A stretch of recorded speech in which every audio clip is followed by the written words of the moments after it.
Hi, welcome back to Local is Better. This week we're going to go continuing on our laser analogy. This week we're going to go into unifying. Let's go back a little bit to the laser analogy. In the beginning of this analogy, I told you how lasers are so different on the inside compared to how a 60-watt light bulb is different on the inside. And with the same amount of energy, you can either be a 60-watt light bulb radiating randomly or a 60-watt laser that can cut through solid steel. Same amount of energy. It really decides how different you are on the inside. And we talked about aiming and we've talked about focusing. This week I want to talk a little bit about unifying. Let me give you another way to think about unifying. You might hear it called teamwork, but I think there's a really interesting lesson in history that you might all get a little deeper insight by thinking about. Many of you grew up hearing that story about London bridges falling down.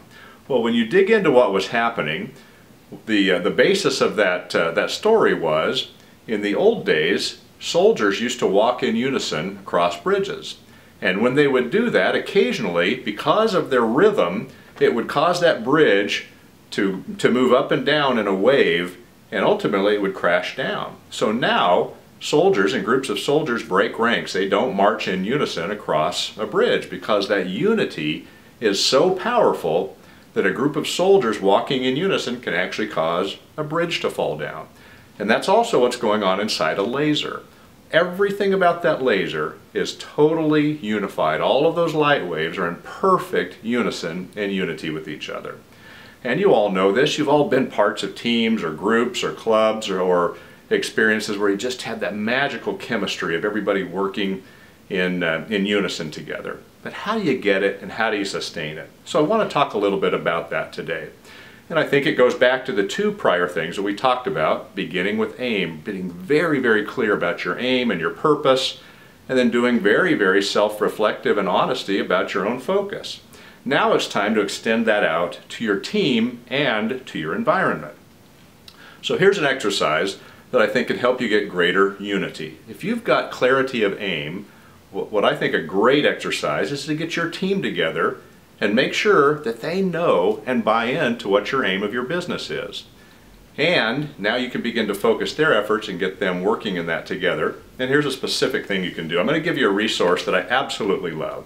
Now, I am certain that as a business, one of the things you probably came up with what you wanted your customers to feel and how you wanted to have an impact on them for your aim, you probably want your customers to trust you. That's the basis of every business out there, that customer trust.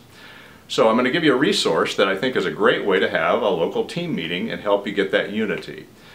If you were to go to changingminds.org, there's a great list of the emotions that your customers may feel when they buy from you. And if you go look up trust, what you will see is the components of trust. And it comes down to predictability, value exchange, and several others. So I encourage you to go to Changing Minds and look up trust. It's a great way, though, to get your team together and do this together. To say, hey guys, let's get together. We want our customers to feel trust. What are the components of that? And what are we doing and what can we do that can cause our customers to feel more trust? And with that list as a basis, I know what you'll come up with is a specific list of things that you can hold one another accountable to. You can do some training, and training is at the basis of unity and unifying. And you can probably put some things in your environment that'll help reinforce those things that you choose to do so that you create that specific aim and that outcome for your customers. I hope that helps give you a little better unity this week. It's a very powerful concept. And again, with those three concepts of aiming your energy, having real clear purpose, unifying your team along those lines, it's a very powerful way to make your business even more effective and take the amazing energy and keep it from being random in your business and focus it at a specific outcome and cut through and get more results than you ever have before. Once again, thank you for joining me. I look forward to seeing you next week. Have a great week. Thank you.